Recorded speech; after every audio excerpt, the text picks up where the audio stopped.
Hello guys, welcome to my channel Deepa education ji. आज की इस वीडियो में हम वापस चर्चा करेंगे बीपीएससी 3.0 में जो री एग्ज़ाम हुआ था उसकी एक्सपेक्टेड कट ऑफ को लेकर। तो मैंने आपको पहले भी कल भी एक वीडियो में बताई थी एक्सपेक्टेड कट ऑफ को लेकर। उसके बाद आज इस वीडियो को बनाने का मकसद सिर्फ इतना है कि आप इस वीडियो को बहुत ही ध्यान से देखिए, सुनिए और समझिए। सबसे पहली चीज़ जो मैं यहाँ पर एक्सपेक्टेड वर्ड इसलिए ही यहाँ दिया गया रहता है क्योंकि सभी क्या होते हैं कि जब तक रिजल्ट नहीं आता है तब तक एक कयास लगाते हैं कि कट ऑफ कितना जाएगा।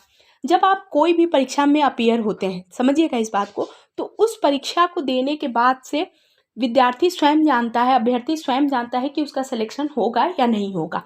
अब बहुत से अभ्यर्थी हैं जो बिल्कुल 100 में से 90+ प्रश्न कर लिए होते हैं। उनको ये पता होता है कि अगर मेरा सिलेक्शन इसमें नहीं होता है तो मेरा सिलेक्शन कहीं ना कहीं हो जाएगा।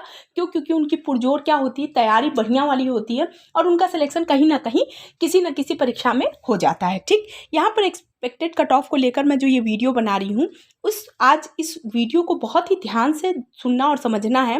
पहली चीज़, हम बीपीएससी के 3.0 के टीआरई एग्ज़ाम जो हुआ था उन पर चर्चा करेंगे।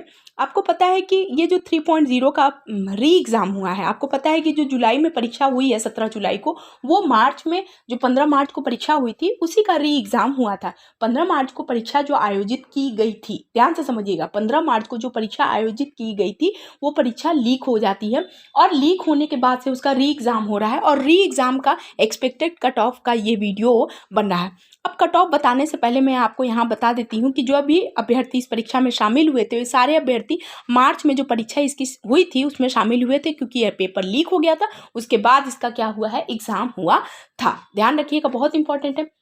दूसरी चीज़ यहाँ पर मैं आपको बता देती हूँ कि 17 जुलाई को परीक्षा जो आयोजित कराई गई थी, आपको ठीक एक दिन पहले, समझिएगा इस बात को ध्यान से, एक दिन पहले, यानी कि आपको पता है कि जो अदर स्टेट में अभ्यर्थी शामिल हुए थे वो बिहार जाकर परीक्षा देने गए थे और अलग अलग सेंटर उनका गया था अलग अलग डिस्ट्रिक्ट में। एक दिन पहले, यानी आपको पता है कि परीक्षा में आप जब भी शामिल होते हैं तो एक दिन पहले तो आप शामिल उस सेंटर पे पहुंच जा रहे हैं। अगर जो अभ्यर्थी दूर से आते हैं, लाइक दिल्ली से या हरियाणा से भी बहुत से अभ्यर्थी आए थे जो एक दिन पहले सेंटर पे क्या हो गए थे, पहुंच गए थे।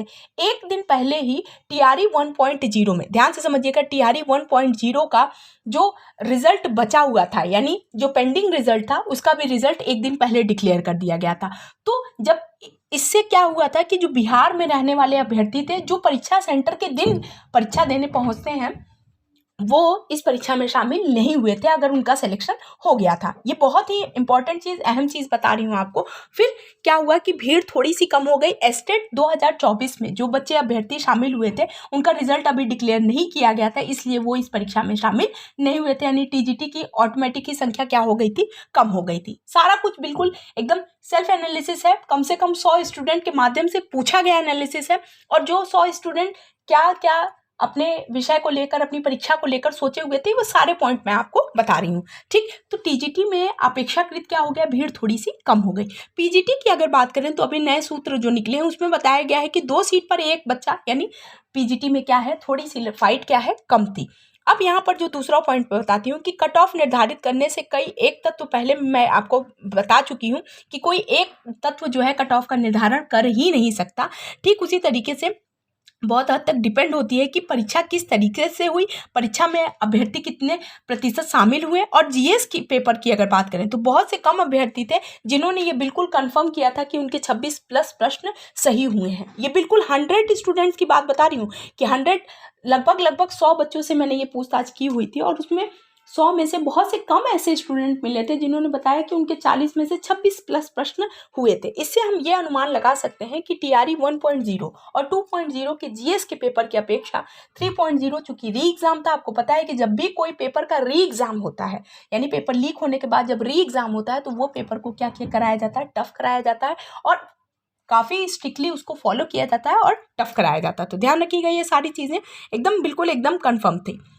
हालांकि क्या हुआ कि 1.0 और 2.0 की अपेक्षा ये पेपर टफ भी था और मॉडरेट भी दिया हुआ था। ठीक, अब हम किसी भी पेपर की, यहाँ पर देखिए, जब हम किसी परीक्षा का एग्ज़ाम जब हम एग्ज़ाम देते हैं तो इस बात का निर्धारण हम स्वयं खुद कर सकते हैं कि हमारा परीक्षा कैसा हुआ है। और जो नई नई सूचनाएं निकल कर आ रही हैं उनके आधार पर सब बता रहे हैं कि कट ऑफ जो है वो बहुत ज़्यादा डाउन जाएगी, क्योंकि जबकि आपको पता है कि तैयारी मतलब आपको टीआरई 1.0 में सिर्फ 1-2 नंबर से सिलेक्टेड जो नहीं हो पाए थे वही बच्चे टीआरई 3.0 में शामिल हुए, जिनका चयन 2.0 में नहीं हुआ था। समझिएगा 1.0 में से बहुत से अभ्यर्थी बीएड वाले स्टूडेंट थे जो इसमें परीक्षा में शामिल हुए थे और जो सिलेक्टेड हो चुके थे। मेरिट लिस्ट में नाम आने के बाद से भी वो जो अभ्यर्थी थे उनको बाहर कर दिया गया था।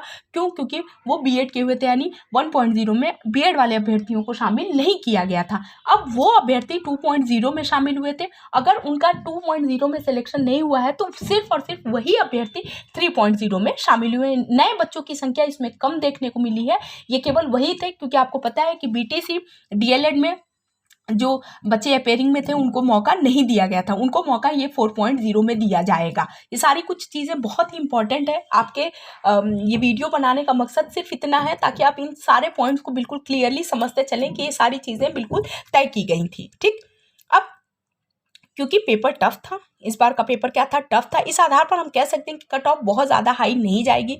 स्पेशली 6 to 8 की बात कर रही हूँ तो 6 to 8 में टीजीटी पीजीटी की अपेक्षा हमेशा कट ऑफ क्या होती है, हाई जाती है। आपको पता है कि टीजीटी पीजीटी की अपेक्षा माध्यमिक में बच्चे जो होते हैं वो बीएड वाले स्टूडेंट होते हैं, और जो काफ़ी आपको पता है कि अदर स्टेट में बहुत टाइम से वैकेंसीज नहीं आई हुई हैं, तो बहुत से अभ्यर्थी वैकेंसी का वेट कर रहे थे और अपनी तैयारी को खूब प्रॉपर अच्छे तरीके से किए हुए थे, तो वे अभ्यर्थी जो है उसमें शामिल हुए हैं। और आपको पता है कि 6 to 8 में मोस्टली बच्चे आपने देखा होगा कि बीएड किए हुए होते हैं, और बीएड वाले स्टूडेंट अपने सब्जेक्ट पेपर पर क्या करते हैं, अच्छे कमांड बनाए रखते हैं।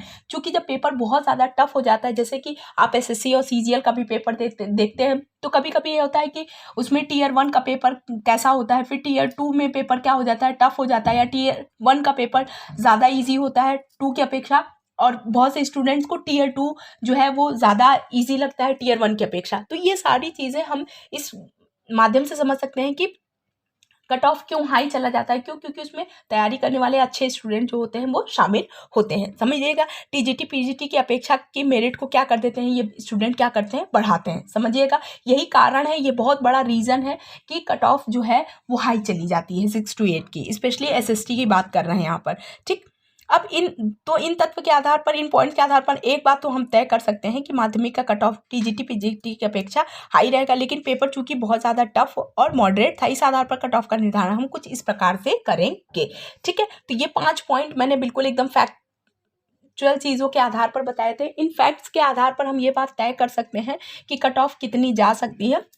चूँकि ये वीडियो जो है वो एक्सपेक्टेड कट ऑफ को लेकर है, तो इसमें हम बहुत ज़्यादा तर्क वितर्क नहीं कर सकते हैं जब तक रिजल्ट खुद ब खुद डिक्लेयर नहीं हो जाता है तब तक। लेकिन हाँ, चूँकि एक्सपेक्टेड वर्ड इसलिए दिया जाता है ताकि हम सिर्फ एक कयास लगा सकें कि कितना कट ऑफ जा सकता है। मैंने आपको सारी चीज़ें बिल्कुल एकदम ईजी वे में बताई हुई हैं। फिर से एक बार इन सारी चीज़ों को अच्छे से समझ लेंगे कि मार्च के पेपर को जुलाई में हुआ है, मार्च का पेपर क्या हुआ है, जुलाई में हुआ है, और 1 में बीएड वालों को क्या कर दिया गया, बीएड वालों को कर दिया गया बाहर। समझिएगा इस चीज़ को, बीएड वालों को बाहर कर दिया गया। इसलिए 2 में टीआरई 2.0 में बीएड वाले अभ्यर्थी और टीजीटी पीजीटी वाले अभ्यर्थी शामिल हुए थे। और आपको पता है कि 3 में एस्टेट का रिजल्ट 2024 का रिजल्ट नहीं डिक्लेयर किया गया था, इसलिए टीजीटी की में वही अभ्यर्थी शामिल हुए थे जो 1.0 और 2.0 में अनसेलेक्टेड थे, यानी जिनका सिलेक्शन नहीं हुआ था। समझिएगा, ये सारी चीज़ें मैंने आपको उन 4 पॉइंट्स के माध्यम से बहुत ही अच्छी तरीके से समझाने का प्रयास किया है। अब मैंने आपको एक बार फिर बता दिया है कि एस्टेट का चूंकि अब 4.0 में जब तक रिजल्ट एस्टेट का नहीं निकलता है, तो आपको पता है कि 4.0 होने से पहले एस्टेट का रिजल्ट निकल जाएगा। अब एस्टेट का रिजल्ट निकल जाएगा तो टीजीटी में आपको पता है कि भीड़ क्या हो जाएगी, बढ़ जाएगी, और पीजीटी में भी क्या हो जाएगी, भीड़ बढ़ जाएगी। जो नए सूत्र के आधार पर जो सूचनाएं मिल रही हैं, जो पेपर में कटिंग आ रही है, उन कटिंग के आधार पर हम बता सकते हैं कि पीजीटी में अपेक्षाकृत प्राइमरी सेक्शन और माध्यमिक की अपेक्षा जो है पीजीटी में फाइटिंग कम थी। आपको पता है कि 2 सीट पर 1 और अभी 6 6 अभ्यर्थी एक सीट पर शामिल हो रहे हैं। तो आपको पता है कि 2 सीट पर 1 होगी, तो यानी चयन की संभावना ज़्यादा बनी होगी पीजीटी में। तो टीजीटी पीजीटी की यहाँ पर हम चूँकि यहाँ बात ही नहीं कर रहे हैं, हम यहाँ पर 6 to 8 की बात कर रहे हैं, स्पेशली बीएड वाले अभ्यर्थियों के लिए और सब्जेक्ट वाले। और सब्जेक्ट में भी यहाँ पर मैंने आपको हिस्ट्री, पॉलिटी और ज्योग्राफी, इकोनॉमिक्स के जो प्रश्न आए हुए थे वो पिछली बार की अपेक्षा काफ़ी टफ और मॉडरेट दिए हुए थे।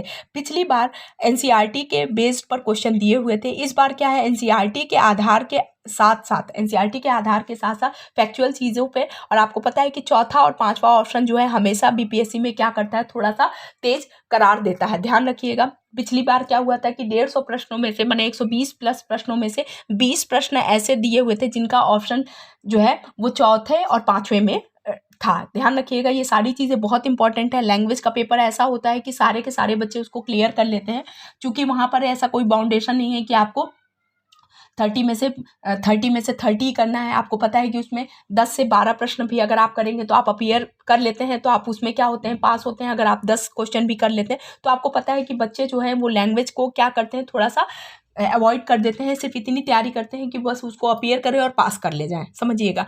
तो इस बार जीएस का पेपर क्या हो गया है, इतना टफ दिया हुआ था कि जीएस में बच्चे क्या होकर गए, मतलब कंफर्म नहीं कर पाए थे, 26 प्लस प्रश्न नहीं कर पाए थे। मैं लगभग 100 स्टूडेंट्स की बात बता रही हूँ कि लगभग नहीं पूछा तो कम से कम 100 स्टूडेंट में से सिर्फ ऐसे स्टूडेंट की संख्या सिर्फ 20% थी जिन्होंने बताया कि 26, यानी इस बार का पेपर क्या था, टफ भी था और मॉडरेट भी था। तो इन पॉइंट्स के आधार पर हम जो कट ऑफ का निर्धारण कर सकते हैं वो कुछ इस प्रकार होगा। फिर से यहाँ पर बता दें कि अदर स्टेट की अगर हम बात करें तो 56 से 63 के बीच में जाएगा कट ऑफ। यहाँ पर देखिए एसएसटी की बात हो रही है, समझिएगा। और मेल की 70 से 78 के बीच में होगा। ये होगा अदर स्टेट में जो बच्चे अभ्यर्थी शामिल हुए हैं इस बीपीएससी 3.0 में उनकी। और वहीं पर बिहार वाले स्टूडेंट की बात करें तो जनरल कट ऑफ फीमेल के लिए जो जाएगा वो होगा। देखिए ये सारी चीज़ यहाँ पे ये जो है कैटेगरी वाइज अलग अलग होगा। मैंने बिल्कुल एकदम कट ऑफ जो बताया हुआ है बिल्कुल जनरल कट ऑफ बताया हुआ है। और बिहार की अगर बात करें तो जनरल कट ऑफ जो फीमेल का जाएगा वो 45 प्लस होगा। और ये आप तय मानिए कि जिस भी अगर बिहार की अगर वो महिला है उसका डोमिसाइल बिहार का बना हुआ है तो अगर 45 प्लस प्रश्न या 48 प्लस प्रश्न करते हैं और अगर वो ईबीसी में या SC या ST में तो उनका चयन होगा, इतने नंबर पे कंफर्म मानिए। और मेल पर वहीं पर बात करें तो 60 प्लस प्रश्न अगर आपने सही किए हैं, 60 प्लस प्रश्न अगर आपके बन रहे हैं तो आपका चयन होगा बिहार वाले स्टूडेंट्स के लिए। तो ये जनरल कट ऑफ है। इसके बाद से कैटेगरी वाइज आप इसी को अपने आधार पर, इसी आधार पर आप डिवाइड कर सकते हैं। तो देखिए ये वीडियो बनाने का मेन मकसद सिर्फ इतना था कि आप इन चीज़ों को बहुत अच्छी तरीके से समझ लीजिए। और अगर आपको मेरा चैनल पसंद आ रहा हो, मेरी वीडियो पसंद आ रही हो और मेरे फैक्ट्स पसंद आ रहे हो तो प्लीज़ चैनल को लाइक करें, सब्सक्राइब करें, शेयर करें। Thank you so much.